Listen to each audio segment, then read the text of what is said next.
would be that we saw the significantly greater increase in the hypoxic group versus the normoxic group. And again, I think you have to examine that further before we can really give any further information as to whether that is true and as to what is really driving that. And I also said perhaps the most significant thing here, aside from hypoxia at all, is that this type of HIIT training, again, you have to think these people are doing exercise between 2 and 3 minutes a day for 3 times a week, and we did see with across all of the groups, we were seeing increases in resting energy expenditure, increases in fat loss, and increases in VO2 max. Again, very low time commitment. Ultimately, what that would have in adherence or retention, if people like this type of exercise, it does appear to work. In terms of its safety and other things, I think that still needs to be examined, of course. But nonetheless, I think a big part of at least the merit of my study at the same time was finding that this type of HIIT training increased these metabolic variables as well. So thank you, and questions? Nice job, first of all. Nice presentation. A lot of work went into that.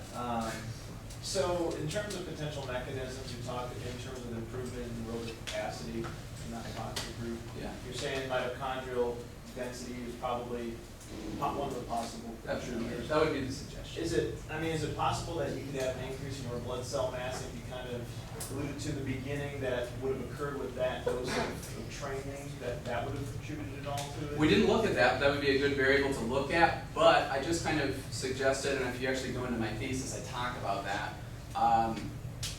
If you look at previous studies, 30 minutes a day would not be enough to really elicit an increase in erythropoietin. So I don't think that would be a variable. And there's been a lot of studies that have looked at how much time it actually takes in hypoxia to increase red blood cell mass, and typically it's between like 12 and 16 hours a day.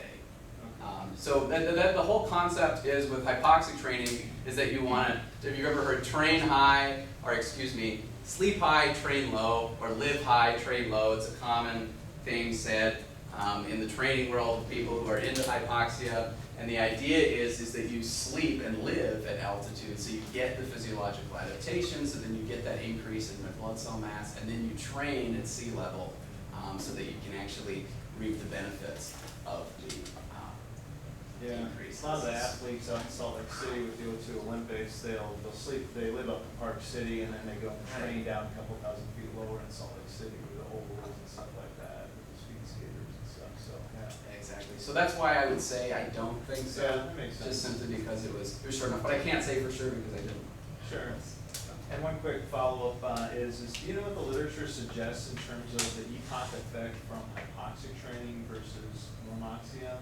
Is there a greater EPOC effect from HIIT training in that? That's one thing I didn't look at that I had that up here, but I got rid of it.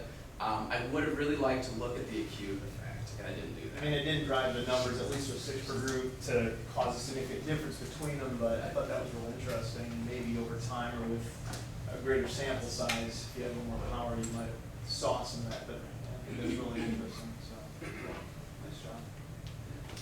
Combined with training, wouldn't you think the effect would have been just, does it absolutely require, these physical activity bouts or training bouts, or could you see similar changes without the exercise stimulus? You mean just simply being at altitude? And there's been studies that have done that, and yes.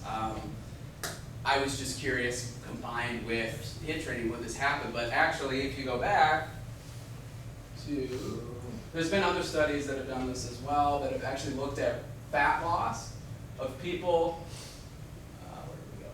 There we go. People who are simply living at altitude. They take a group of people, they have them live at altitude for 2 weeks, and they actually see that the people who have been at altitude for 2 weeks, they've decreased body fat. And some of the suggestions as to why that would be, I mean, it could just be simply, altitude sickness, but at the same time,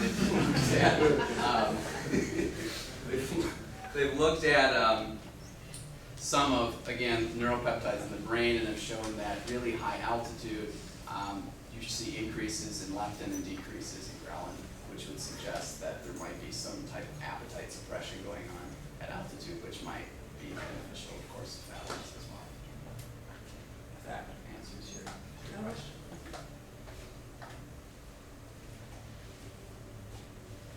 Yeah. Do you have any participants drop out of your study? Yes, and I didn't mention that, and I should have.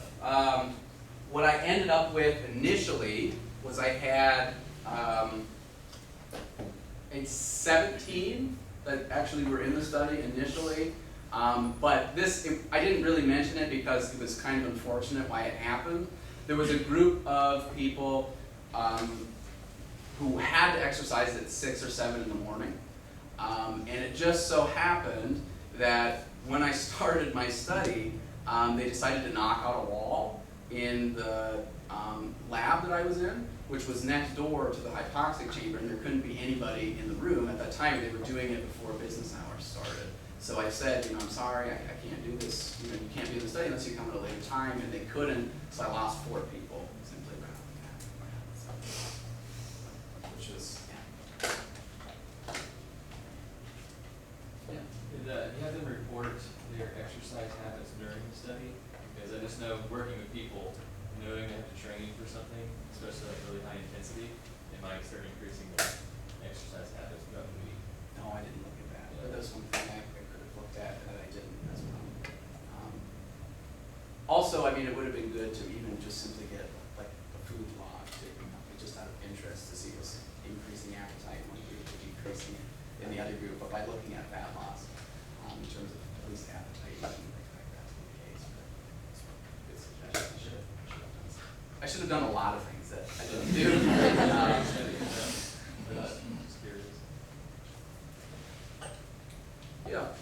You mentioned this was hard to get through with the IRB, having like obese individuals work out in a hypoxic setting. Mm-hmm. Did you have to have like a physician present? Or I did. Like, Well, I had to staff have. monitors. I'm sorry. I didn't mention that either. I obviously didn't mention a lot of things. We had O2 sats. We used pulse oximeters on their fingers just to monitor that. And yes, there was a physician on the study. He wasn't there present, when the study was going on, but he did sign on the study. So, yes. Just the parameters that we're following to ensure safety. I also had part of the grant that I got for this study. I had to buy supplemental oxygen, and that was extremely expensive if you're interested. And that had to just always be on the side of the chamber at all times, just in case anybody felt like they were so hypoxic, they were getting anxious. So we did have that. Did that happen? No, that didn't happen. People were really good with it for the most part. Did you put the pulse ox on while they were training, or is that more just for the GXTs? We put them on You the did. training. And yes. what was there a difference between Oh, groups that gosh. you noticed there? or Oh was yeah. anecdotal?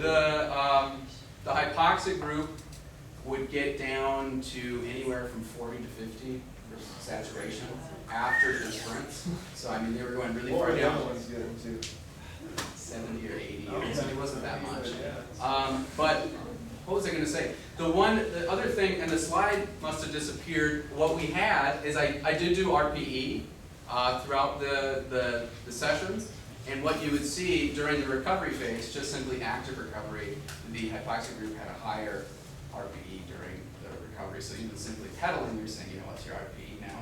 And even though relative total work, there was no difference between the two groups, there was a higher RPE during the rest intervals of the hypoxic. Yeah. 10,000 feet, that's significant. It's intense, yeah. Just sitting in there for I was in there for 8 to 10 hours a day trying to work through all these people. And just another comical aspect to this is, since I was really doing this by myself throughout the summertime, and these people's schedules would constantly be changing, one of the major variables in this was it takes about 2 hours to get this chamber up to 3,000 meters and 14.5% oxygen.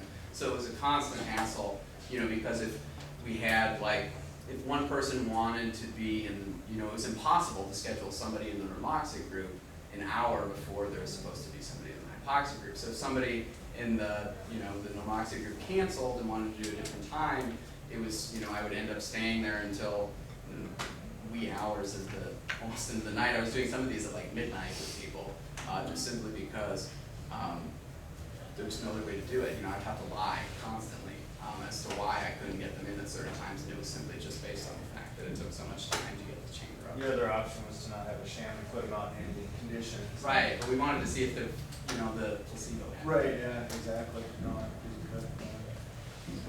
Did you have heart rate monitors on you at all? Did you, No, you should have done that. the heart rate was yours? We don't have a heart rate response. I tried with the heart rate response, and I was just having such difficulty getting a heart rate response. Maybe it's just due to the simple fact that I don't have enough experience with this particular population, but I was having a really hard time getting a heart rate response with some of the really overweight. I had some people again who were 250 pounds, 40% body fat, and I was just really struggling trying to get some of their heart rates. So I tried, I just didn't work with everybody, so I just kind of gave up on it after a while. So I didn't really have anybody to go to in terms of advice as to, how to potentially solve that issue. This is more of like a safety question, but since their O2 stats got down so low for the hypoxic group, did you make them stay like an hour or two until their O2 stats? We did. We didn't make them. Well, the O2 stats, they rise incredibly fast after they get out of the chamber. But really, we just said, you sit here until you feel comfortable and you're ready to leave. If there was anybody who was feeling nauseous, or most people, at least for the first couple of weeks, were feeling nauseous anyways. But we stuck with them, and we wanted to make sure we did stay there. We didn't have like a set limit on how long they had to stay, but afterwards I would sit with people until they felt ready to go. But again, by about like the third week, people were, they'd gotten, acclimated to the way that things were, and they could easily just take off afterwards. Okay. Yeah. So you were spending a lot of time on hypoxia. Yeah. Did you test yourself pre and post? That is fun. I didn't test myself. And that would have been a good example because I was only sitting in hypoxia, so, yeah. Did the subjects like it? I mean, or did they hate it? Um, Say, no response. The subjects, I would say, I didn't take like a survey pre and post, just in terms of likability. But as far as being with the subjects, I honestly would say that the hypoxic group hated it. So, I mean, that's just being honest. So, I don't think, again, when I said at the beginning, practicality here, is it practical to have sedentary, overweight, obese individuals exercising, just starting an exercise program, getting in a hypoxic chamber and doing sprints? I really don't think that's practical. I was really fascinated by the idea of it, but after being with them, and they went through it and they got through it, but I don't think that, maybe if they